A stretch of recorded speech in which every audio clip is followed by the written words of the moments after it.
बोलिए सतगुरु माता सुदीक्षा सविंदर हरदेव जी महाराज की जय। गुरु रूप प्यारे सत्संग जी, प्यार से बोलिए धान निरंकार जी। सत्संग जी, बड़ा ही खुशी का समय है, बड़ा ही आनंद का पल है और दास आशा करता है कि आप जी सभी संत महापुरुष सतगुरु माता जी की असीम कृपा से, रहमत से, आशीर्वाद से बहुत ही अच्छे होंगे, कुशल मंगल होंगे, स्वस्थ होंगे, तंदुरुस्त होंगे। आओ सत्संग जी, हम सभी अपने आप को सत्संग जी भाग्यशाली समझे, अपने आप को लक्की समझे सत्संग जी, क्योंकि सतगुरु माता जी की असीम कृपा से सत्संग जी हम सबों को सेवा सत्संग सुमरन से जुड़ने का एक सत्संग जी अवस्था प्राप्त हुआ है। सत्संग जी इस परम पिता परमात्मा को जानने का एक अवस्था प्राप्त हुआ है। सत्संग जी, आओ हम सभी अपने आप को सत्संग जी समर्पित भाव के साथ सच्चे सद्गुरु के श्री चरणों में नतमस्तक हो जाएं, क्योंकि सत्संग जी परम आनंद की प्राप्ति हुई है। वैसे अगर आज संसारिक तौर पर बात किया जाए तो आज सत्संग जी लोगों के पास इतनी सारी बोझें हैं, इतनी सारी तकलीफ़ें हैं, परेशानियां हैं, जो सत्संग जी वो खिलखिलाकर एक बार हंस भी नहीं लेता। क्योंकि सत्संग जी अगर हंसता भी है तो झूठी मुस्कान के साथ हंसता है, क्योंकि सत्संग जी इस परम लक्ष्य का बोध नहीं है।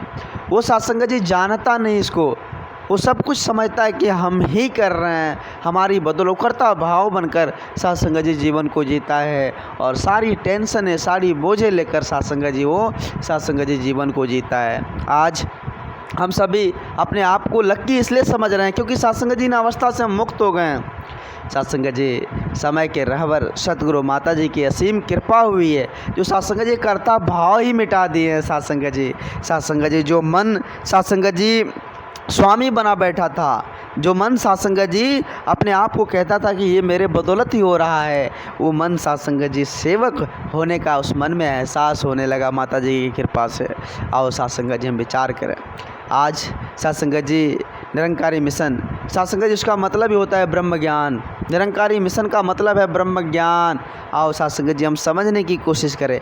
देखे होंगे सत्संग जी कि हमने जब ज्ञान की प्राप्ति नहीं किए थे हम सभी, तो सामाजिक तौर पर हो या फिर सत्संग जी कोई कार्य हो, किसी की मदद की बात हो, तो अब जब सत्संग जी हम जब ज्ञान नहीं लिए थे तब हम जो सामाजिक कार्य करते थे तो उसमें विचार करना होगा सत्संग जी हमें कि वो भाव किस प्रकार से था। हमने सेवा की, लोगों को सत्संग जी खुशी भी हुई, हमने सेवा की सत्संग जी हमको भी खुशी हुई, लेकिन मन में कहीं ना कहीं सत्संग जी करता भाव का एक सत्संग जी होता था कि कहीं ये काम तो मेरे बदौलत ही हुआ है, ये काम तो हम नहीं किए। मन में सत्संग जी एक ऊंचापन का एक सत्संग जी होता है कि हमने ये काम किया है। मन में ऊंचाई का एक बात होता है कि कर्ता भाव की बात हो जाती है सत्संग जी। लेकिन सत्संग जी आज क्या हुआ, जब यह मन सत्संग जी जाना, इस परम पिता परमात्मा का बोध हुआ, जब सत्संग जी सच्चे सद्गुरु के श्री चरणों में हमने नतमस्तक किया अपने आप को, तो फिर सत्संग जी समझ आई कि हम करता भाव कहाँ से, करने वाले तो कोई और हैं, करण करावन हार तो कोई। जब सत्संग जी से मूल्य से हम रूबरू हुए, इस वास्तविक पहचान को जान लिया, तो सत्संग जी हमें समझ आया कि हमने करता भाव को सत्संग जी करता करण करावन हार तो कोई और है। फिर सत्संग जी यह मन स्वामी से सेवक में कन्वर्ट हो गया सत्संग जी।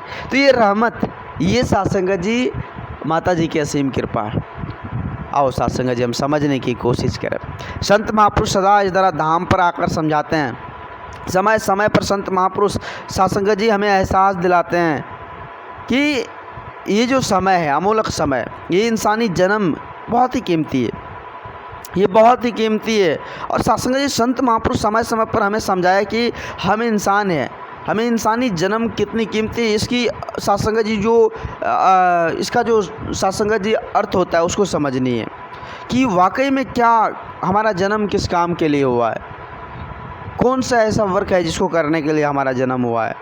सत्संग जी इंसानी जन्म कितनी कीमती, इसकी अनुभूति हमें सत्संग जी संत महापुरुष कराते हैं, लेकिन हम समझने को तैयार नहीं है। जो समझ जाता है सत्संग जी, जो समझ जाता है कि वास्तविक धर्म हमारा क्या है, कौन सा कार्य हमारा वास्तविक धर्म ही है, तो उसका जीवन कल्याण है सत्संग, उसके जीवन में आनंद ही आनंद है, उसके जीवन में कभी सब सत्संग जी दुख तकलीफ़ नहीं आता है। तो आज संत महापुरुष सदा हम इंसानों को यही समझाते हैं, हमें समझना होगा सत्संग जी। हम समझ जाएं तो फिर बात सत्संग जी कुछ और ही है, जीवन में बाहर आ जाती है, जीवन में सत्संग जी आनंद भर जाती है। कहते हैं ना कि संतन के संग से जीवन की खेती में होती हरियाली है। जब संतन का संग हो जाए, संत महात्माओं का अमूलक वचन हम अपने जीवन में उतार ले, अपने जीवन में ढाल ले, सत्संग जी संत वचन को अपना ले, तो जीवन की खेती जो है ना उसमें हरियाली हो जाती है सत्संग जी। कहते हैं साधु संग से मिटे गरीबी, आ जाती खुशहाली है, तमाम गरीबी मिट जाएगी। वो जो कहते हैं ना, हम सत्संग जी सर पर हाथ लेकर बैठते हैं ना कि हमारे पास तो ये चिंता है, हमारे पास तो ये दुख तकलीफ़ है, वो सारी ख़त्म हो जाएगी सत्संग जी जब हम संतों का संग कर लेंगे। संत के संग से सत्संग जी जीवन में आनंद आ जाती है, क्योंकि इस परम पिता परमात्मा का सत्संग जी हमें दीदार हो जाता है। वो अलौकिक दिव्य दृष्टि सदगुरु माता जी की असीम कृपा से हमें प्राप्त हो जाता है। जिससे सत्संग जी इसको जान लेते हैं तो सब में समदृष्टि का भाव आ जाता है कि भगवान ने जिसको भी बनाया सबको तो एक ही बनाया, एक ही मिट्टी से बनाया है सत्संग जी। फिर समझ आता है कि सत्संग जी सबके घट में तो वही है सत्संग जी। फिर वैर तकरार नफ़रत उलझन हर चीज़ ख़त्म हो जाता है। फिर सत्संग जी हम एक बनकर जीने लग जाते हैं, एक परमपिता परमात्मा को जानकर जीने लग जाते हैं। आओ सत्संग जी हम सभी समझने की कोशिश करिए, जो ब्रह्म ज्ञान की दात हम सबों को मिला हुआ है इसको कर्म में ढाल ले। कहते ना कि ज्ञान कर्म में ढल जाए तो जीवन का श्रृंगार बने। यह सत्संग जी ज्ञान कर्म में ढल जाए तो जीवन का श्रृंगार हो जाता है, जीवन में आनंद आ जाती है। तो आओ सत्संग जी आज वेला है समझने की, समय को हम व्यर्थ ना करें, क्योंकि अमोलक समय है सत्संग जी। फिर क्या पता यह समय हमको मिलेगा या नहीं मिलेगा सत्संग जी, कोई गारंटी नहीं, कोई गारंटी नहीं सत्संग जी समय में फिर मिलेगा कि नहीं। आज मिला हुआ है तो उस वर्तमान को हम सजा ले सत्संग जी, वर्तमान में ही हम जो कुछ करेंगे सत्संग जी वही ठीक है। वर्तमान को सजाने की बात संत महापुरुष सदा हमें समझाते हैं कि वर्तमान जो है इसको सजा ले। अरे भैया कभी जो है जो बीत गया उसका चिंता मत करो, जो होने वाला उसका चिंता मत करो, जो वर्तमान में मिला है ना उसको सजा लो। और उसको जो सजा लिया सत्संग जी उसका बेड़ा पार है, उसी का बेड़ा पार है। आओ सत्संग जी। लेकिन आज क्या होता है, हम सोचते रहते हैं कि कल ये कल वो, नहीं सत्संग जी सब कुछ परमात्मा के हाथ में है। वो जो करेंगे सब अच्छा ही करेंगे, उसकी रजा में हमें जीनी है सत्संग जी, उसी का ओट आसरा लेकर जीनी है कि जो कुछ भी कर रहे हैं प्रभु ठीक ही कर रहे हैं। अगर हमारी मर्ज़ी से हुआ तो सत्संग जी तो लोग तो बहुत कुछ हो जाता, बहुत कुछ सोचते हैं वो कर लेता। मर्ज़ी तो परमात्मा का है सत्संग जी, हमें मनमत को नहीं धारण करने, गुरमत को धारण करने। और गुरमत को धारण करने वाला इंसान कभी गिरता नहीं है सत्संग जी। वो सदा सत्संग जी सात्विक पथ की ओर चलते रहता है, सदा सत्संग जी आध्यात्मिक पथ पर चलते रहता है, उसे उसके जीवन में आनंद ही आनंद रहता है सत्संग जी। तो हम भी इस आनंद को प्राप्त करें, ये मौका है। ये मौका अगर छूट गया तो फिर पछताने के अलावा कुछ नहीं है सत्संग जी। तो इस परमानंद को प्राप्त करने का सुलभ मौका सतगुरु माता जी ने दिया है। तो हम सभी नतमस्तक होकर इस परम पिता परमात्मा का गुणगान करें, सच्चे सतगुरु का गुणगान करें और सत्संग जी अच्छे जीवन जिए। दास अधिक शब्दों का सहारा ना लेते हुए दास आप जी के श्री चरणों में क्षमा चाहेगा। दास को माफ़ करना, अपने श्री चरणों से जुड़े रखना। प्यार से बोलिए धन्य निरंकार जी।